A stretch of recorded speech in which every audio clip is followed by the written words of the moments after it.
Hey, it's Janet here. Happy Monday. And today I'm going to talk about Microsoft Teams. So this is just an overview because Microsoft Teams there's a lot to it. But I want to give you an idea. So if you are your company is starting to use Teams or you're thinking about using Teams, at least you'll have a little idea of the overall concept. So I'm going to switch over to my other screen, and just in case you're thinking you want to know about some of our other live events, every Monday at 11 Pacific, I'll about 15 minutes of some kind of shortcut or some little tip. So today's tip is about Microsoft Teams, but if you are using Zoom, because a lot of people have to use both, right now going on today and tomorrow is Zoomtopia. So there's lots of new cool things happening with Zoom. So next week, I'm going to talk about that. And the following week, I'll talk about the 3D objects in Microsoft 365, which was originally or formerly called Office 365. And then the next week, I'll talk about photo albums in PowerPoint, which if you don't know, those are pretty cool. So if you are interested in any of the details that I'm going to talk about today, you can sign up for to be on our list, and you'll get an email with details about what I'm covering. All right, let's get started, and let's start talking about an overview of what Microsoft Teams is all about.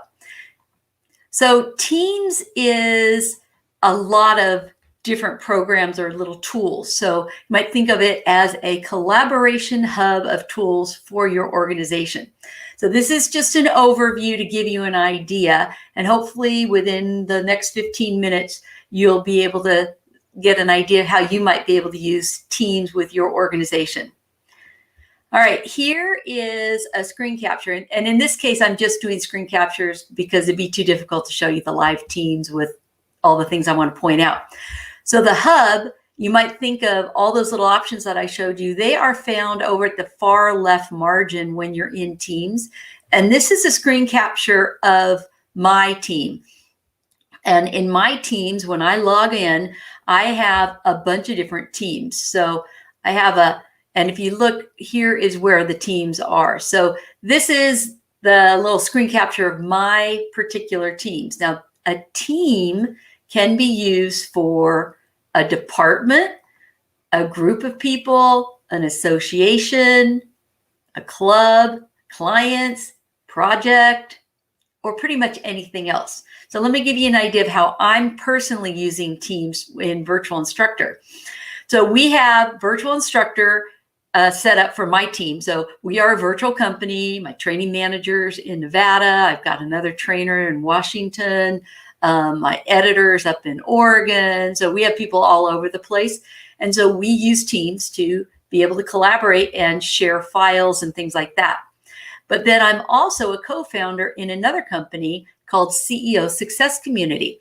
So I've set up a team for the members, and I've also set up a team for the admin portion of CEO Success Community. And then I also belong to a group that it's not with Star Wars, but it's called Jedis. And then we also, in Virtual Instructor, we're creating some sales funnel courses. So I have a team for that. And I have a team for my websites.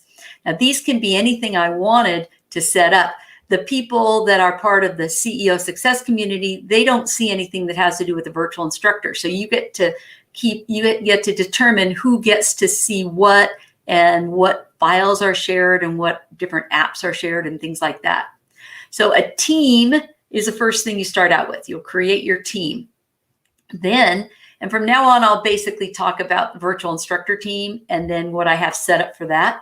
So I have the Virtual Instructor team. I just created it. I called it Virtual Instructor. I could have called it cat, tree, dog, doesn't matter, right? Then once you create a team, then Microsoft automatically creates a channel called General. So I'll explain channels in a little more detail in just a moment. In this case, I created my team called Virtual Instructor, automatically created a channel called General.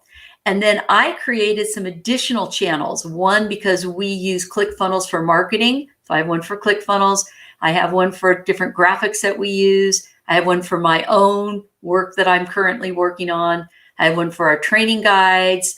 I have one for Nirvana challenges and one for websites. So you might be thinking, okay, this is kind of confusing, teams and channels and what's all this about? All right, this is not super technical, but I want to try to give you a visualization so that you can kind of get an idea of what's going on. So if we wanted to think about the team as kind of a folder on your hard drive or your network drive, you create a folder. So think of a folder called Virtual Instructor. And then inside that folder, you create subfolders. And so you've got the folder, Virtual Instructor, which is the team, and then the subfolders inside that are part of Virtual Instructor folder are called channels. So general, ClickFunnels, and all that, you can think of them as subfolders. Now, the reason I'm bringing that up is because when you start working with the different channels, like the subfolders, those channels can actually hold files, they can hold applications, they can hold notes, a whole variety of things. So let me give you an idea of what I'm talking about. And by the way, this is the most difficult part of teams, is understanding what a team is and what a channel is. All right, so now channels, remember these little guys down here, they can have files in them. They can store chats. They can store wikis, and wikis are really cool. You can put basically anything you want. They could be definitions. They could be website colors. They could be meeting notes, whatever it is. You can create your own custom ones, and there's no real limit. So they can be very handy. And each one of these can be stored in different channels. So you might have some files that have to do with ClickFunnels, and then they would go in the ClickFunnels channel. And then I might have some files that have to do with the training manuals. They'd go in the manuals channel. So you can kind of organize it. You can make lists, sort PDFs, PowerPoints, and hundreds of other things. So just to give you an idea, this is just a glimpse of some of the things that you can add into your channels. So here are a bunch of program options. Some are free and some are third party, where you have to actually pay some money for it. So for example, let's say you were involved with construction. You could have in one of your channels, you could add the construction file manager. And so that program would be tied with that channel. So all your people that are part of that channel that have the rights to see that could have a quick access to that particular program. So it just becomes part of that channel. They just click a little tab and it opens it up.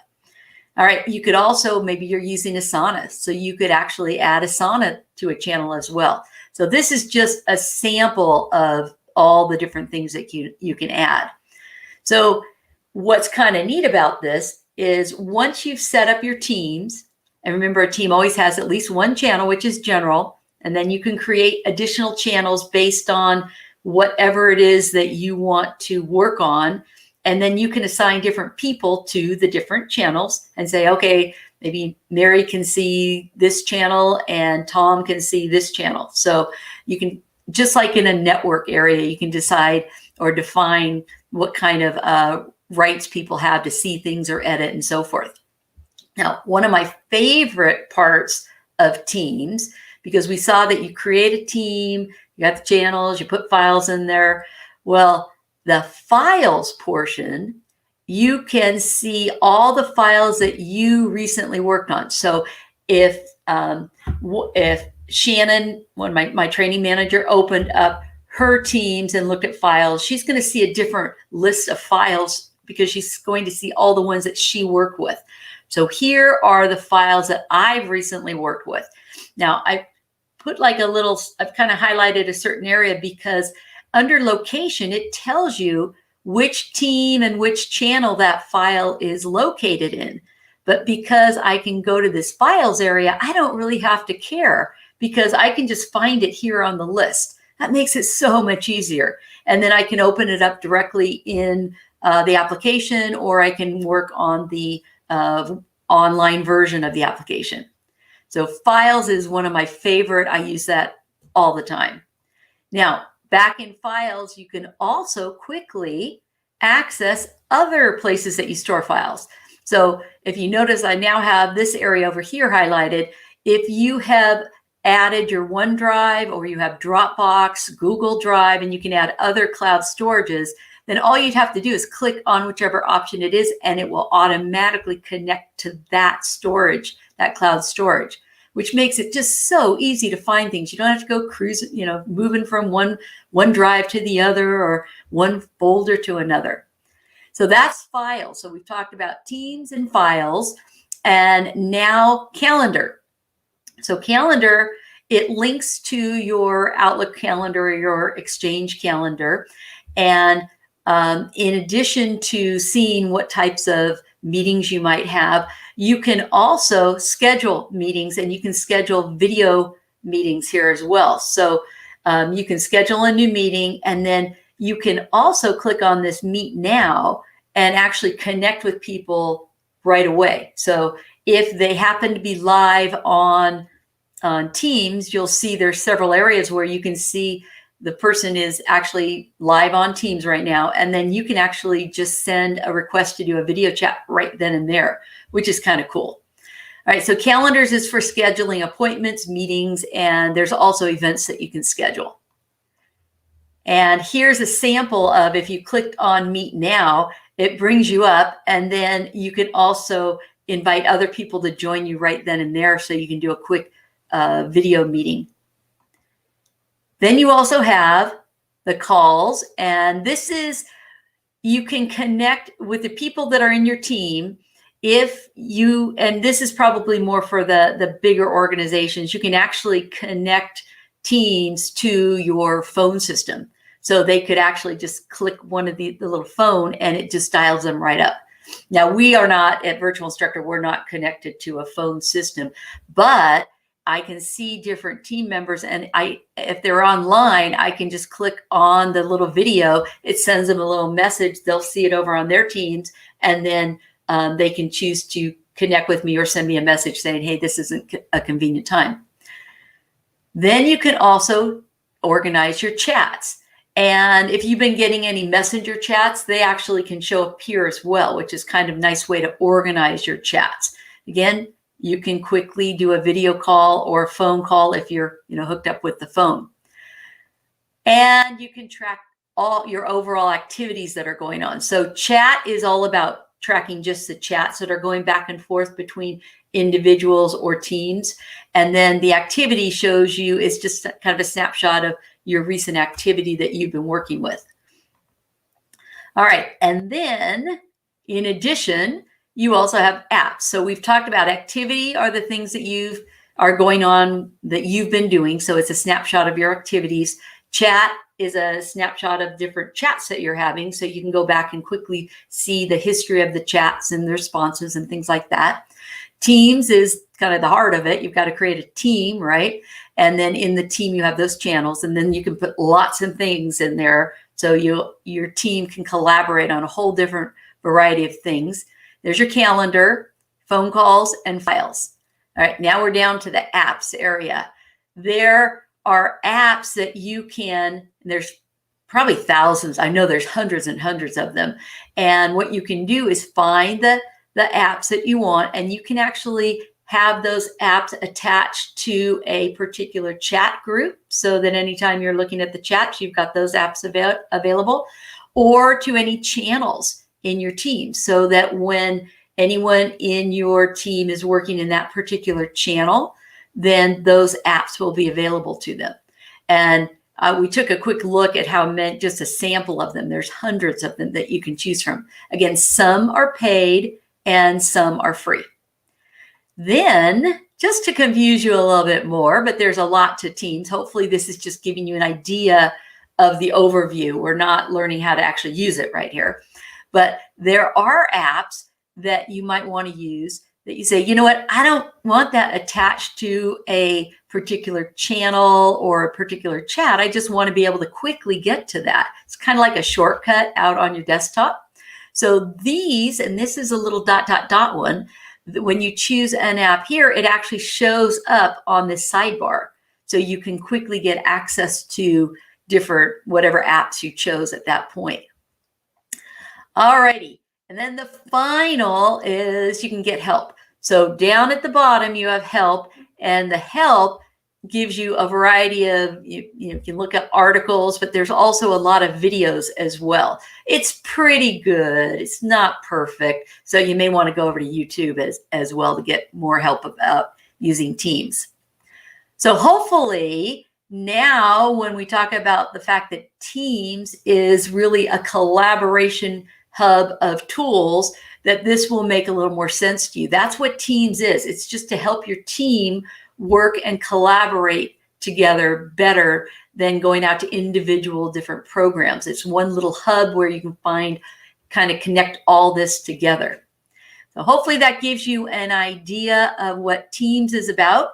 And if you are wanting to learn more about Teams, we actually do custom classes. Now, we don't offer standard classes in Teams just because it's so much better to have it customized and then teach your people how to use your custom teams so that they get the most out of it. Not everybody needs to know how to go in behind the scenes and set everything up. But if you are interested in any custom classes, we also do custom classes in any combination of these programs. So happy to schedule a free consultation with you if you say, gee, my people really need to know how to use these specific Excel spreadsheets or this particular Word document tied to this PowerPoint presentation. So you can go to virtualinstructor.com/custom class. Alrighty, last thing, if you want to have an overview of what we just talked about, just go ahead and fill your name in. And if you are interested in learning more about Zoom, check back next week at 11, and I will have some of the new features that are being announced currently at Zoomtopia. Today and tomorrow, Zoomtopia. If you want to learn more about Zoomtopia, you can just go to Google and Google Zoomtopia, and you can actually join. It's free right now. So, all right, I hope you have a wonderful rest of your day. And hopefully, if you are going to use Teams or working with Teams, this has given you an idea. If you haven't been using the files portion of Teams, make sure you start using that. That's going to save you a lot of time. Have a great rest of your day, and I will hopefully see you next Monday.